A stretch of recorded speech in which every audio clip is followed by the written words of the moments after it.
The key turning in the lock signaled my mom's unexpected arrival, but it was the silence of my apartment that truly spoke volumes.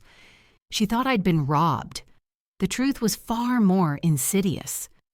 The key turned in the lock with a familiar clunk, but the feeling that followed was anything but. It was my mom, using the spare I'd given her for emergencies. My stomach did a little flip-flop. She lives 3 hours away and never ever shows up unannounced. I plastered on a smile as I walked out of the kitchen, wiping my hands on a dish towel. "Mom, what a surprise!" I said, wrapping her in a hug. She smelled like her car's vanilla air freshener and faint perfume. "I was in the area for a doctor's appointment. Can you believe it? Figured I'd pop in and see my favorite son," she chirped, patting my back. Her eyes scanned the entryway, a small frown line appearing between her brows. "Oh, you moved the console table. Bold choice, leaving it so open." I forced a chuckle. "Yeah, just trying something new. Minimalist." The word felt like ash in my mouth. She stepped past me into the living room and froze. Her suitcase, a small floral roller bag, stood abandoned by the door. Her mouth opened, then closed. She turned a full circle, her gaze sweeping over the vast, empty landscape that was once my cozy, lived-in apartment. The big, comfy armchair my dad used to sit in? Gone.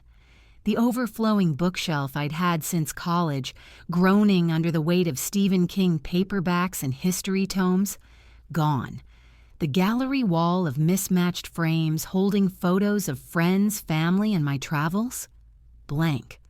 A pristine, soulless beige.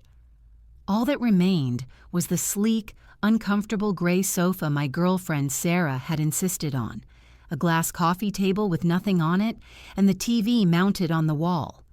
The silence in the room was cavernous, the acoustics all wrong. It echoed.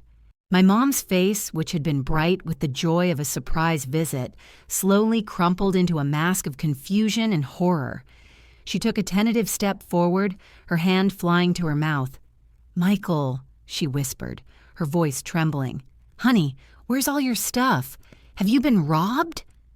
Every muscle in my body tensed. I wanted to scream, to punch the bare wall, to tell her the truth.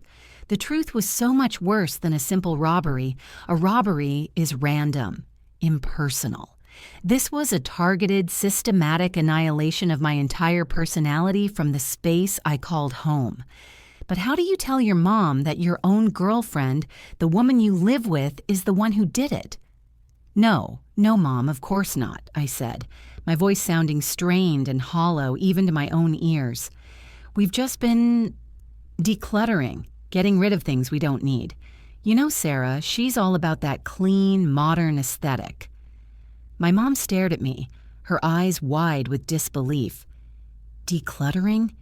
Michael, your grandfather's reading lamp is gone, the one he brought back from the war. The rug your aunt wove for you as a housewarming gift is gone. This isn't decluttering, this is an exorcism." She was right. It had started subtly. A few months ago, Sarah had introduced the one in, one out rule. If I bought a new t-shirt, an old one had to go. Fair enough. Then my collection of quirky coffee mugs was replaced with a set of 6 identical white ones. My clutter, she called it. Then my posters started disappearing from the office, replaced by framed prints of abstract beige shapes. She'd do it while I was at work, presenting it as a surprise, a room refresh. Each time I'd feel a prickle of annoyance, a sense of being slowly erased, but I'd swallow it down. I loved her, and I didn't want to fight over stuff. But last week, I'd come home to this, the final purge. I had stood in the doorway exactly where my mom was standing now, my heart hammering against my ribs. Sarah had been beaming, talking about negative space and calm energy. When I asked where my bookshelf was, where my dad's chair was, she just smiled serenely and said, "I donated them, babe. We're creating a space for us, not a museum for your past." My mom wasn't buying my weak explanation. Her protective instincts had kicked into high gear. "Call the police," she demanded, pulling out her phone. "Someone has obviously broken in here. They must have taken everything while you and Sarah were out." "Mom, please, it's fine. We did this. We wanted a change." I tried to sound convincing, but my voice cracked. She just looked at me with deep, profound pity. "No, honey, no one wants this." She started pacing the room, running her hands over the barren walls as if she could feel the ghosts of the picture frames. "They took the television remote, too. What kind of thief takes a remote?" She knelt down, beginning to check under the cushions of the sterile gray sofa as if looking for clues. Maybe they dropped something. My blood ran cold. I knew what she was going to find. I had confronted Sarah about it just last night. The one single thing that was completely, utterly unforgivable. "Mom, don't," I started, but it was too late. Her hand emerged from between the cushions. She wasn't holding a remote. She was holding a folded piece of paper, a receipt. She unfolded it, her brow furrowed in concentration as she read it aloud. "Donation receipt from Goodwill," she said, confused, "for one vintage turntable and 3 boxes of classic rock vinyl records." She looked up at me, her eyes filled with a dawning, terrible understanding. "Michael, weren't those your father's?" The air left my lungs in a painful rush, as if I'd been punched. I couldn't meet her gaze. I just stared at the ugly gray sofa, the symbol of everything I had lost. The silence stretched, thick and suffocating, until I finally nodded, a single jerky movement.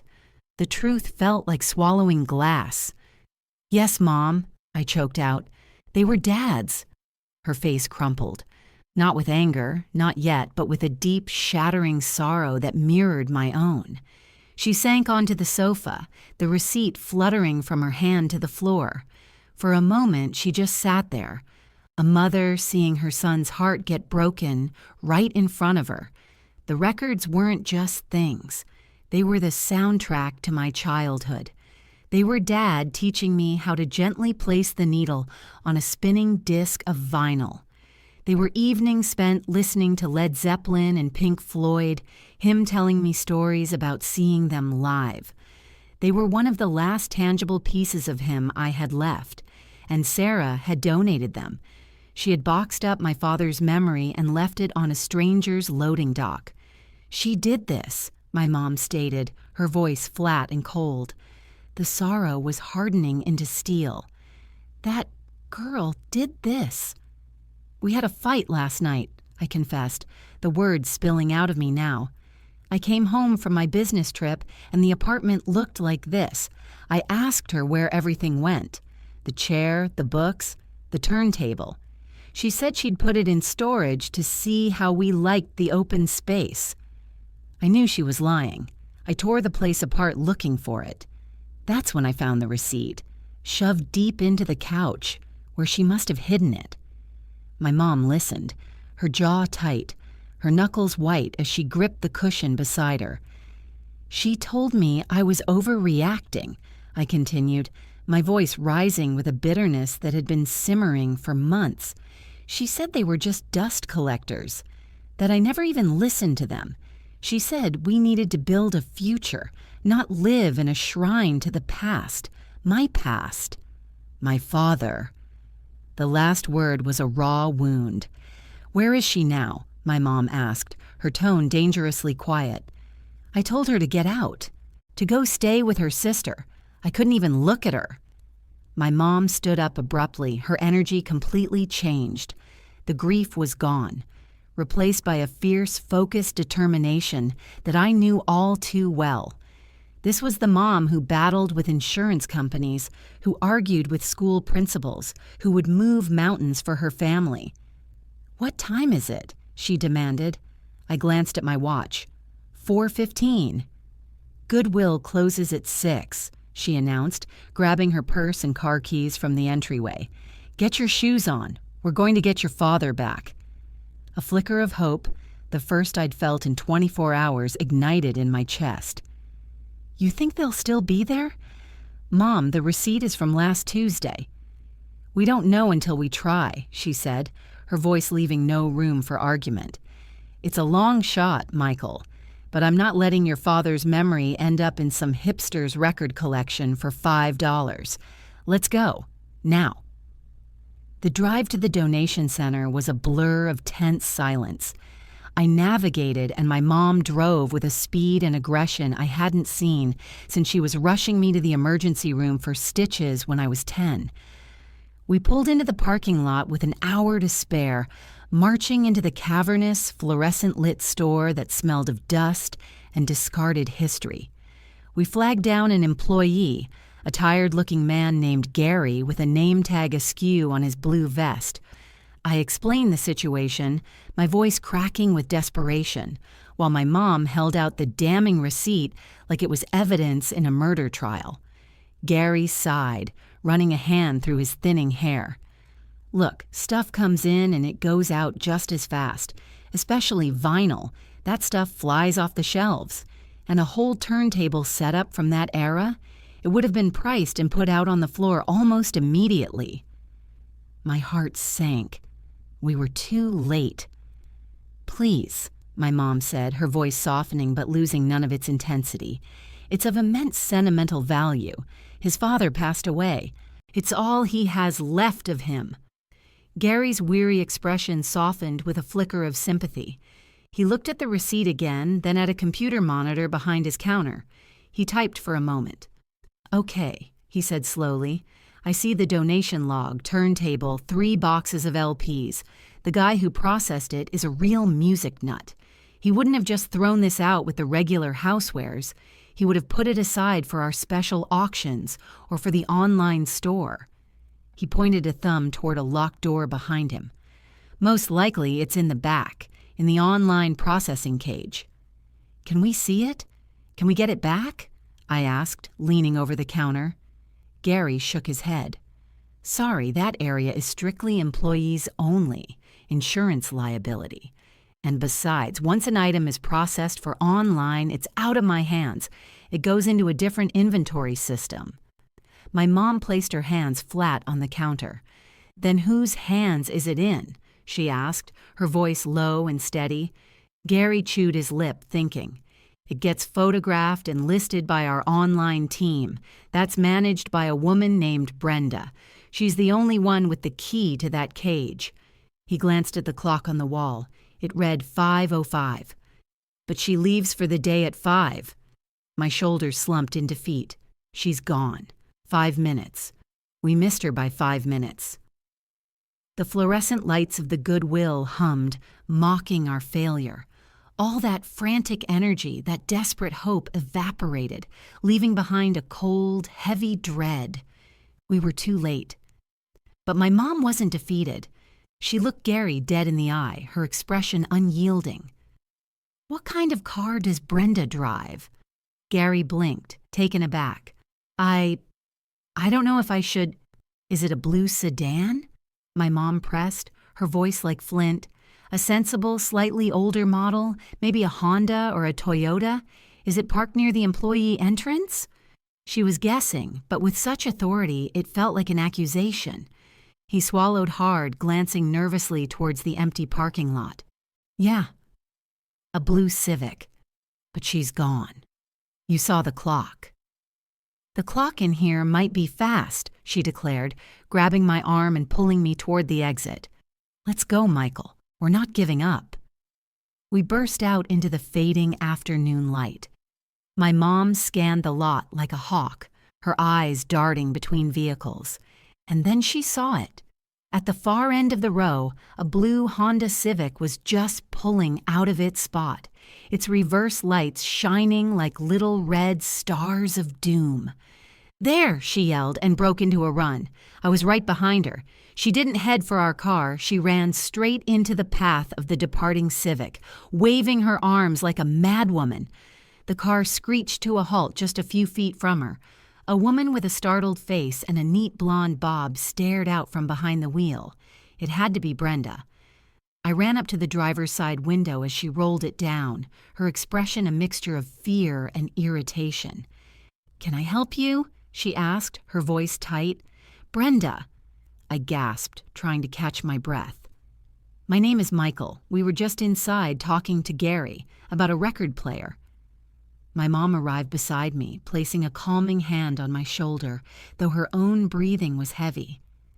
"We are so sorry to stop you like this," she said, her tone shifting from frantic to deeply sincere. "But that turntable and those records, they belonged to my late husband. They're all my son has left of his father's music." I saw a flicker of something in Brenda's eyes, annoyance softening into understanding. I pulled the crumpled receipt from my pocket and held it up to the window. "She donated them," I said, my voice thick with emotion. "My ex-girlfriend. She got rid of them without telling me. Please. I know you've gone for the day, but if there is any way you could just let us look." Brenda looked from the receipt to my face to my mom's pleading eyes. She let out a long, weary sigh. Then she put the car in park and killed the engine. "Okay," she said, her voice softer now. "Okay. Let's go see if we can find your dad." The relief that washed over me was so intense, my knees felt weak. Brenda led us back inside, past a bewildered Gary, and unlocked the formidable-looking chain-link cage. The air inside was thick with the smell of old paper and electronics. My eyes scanned shelves piled high with cameras, speakers, and VCRs. And then I saw it. Tucked away on a bottom shelf, a familiar wooden cabinet with a dust cover, my dad's turntable. Stacked right beside it were 3 cardboard boxes, my dad's neat, block-letter handwriting on the side of each one. Classic rock. I knelt down, my hands trembling as I ran them over the smooth, cool wood of the turntable. I lifted the lid of the top box. The Beatles, the Rolling Stones, Creedence Clearwater Revival. They were all there. It felt like finding a piece of my own soul that had been ripped out. I looked up at Brenda, my eyes burning with unshed tears.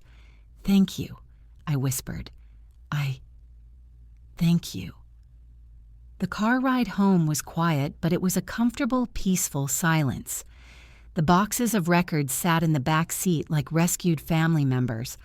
My mom reached over and squeezed my hand. "You know, love isn't supposed to erase you, Michael," she said softly, her eyes on the road. "It's supposed to make room for you. For all of you. Even the dusty, old parts." When I got back to my apartment, the emptiness felt different. It wasn't the cold, sterile void Sarah had created. It was a blank canvas, an opportunity.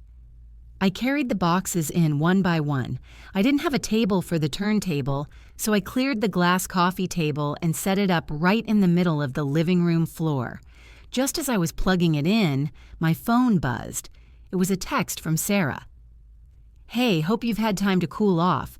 I was just thinking, now that we have all this great open space, I saw the perfect white shag rug that would really tie the room together. Let me know what you think. XOXO."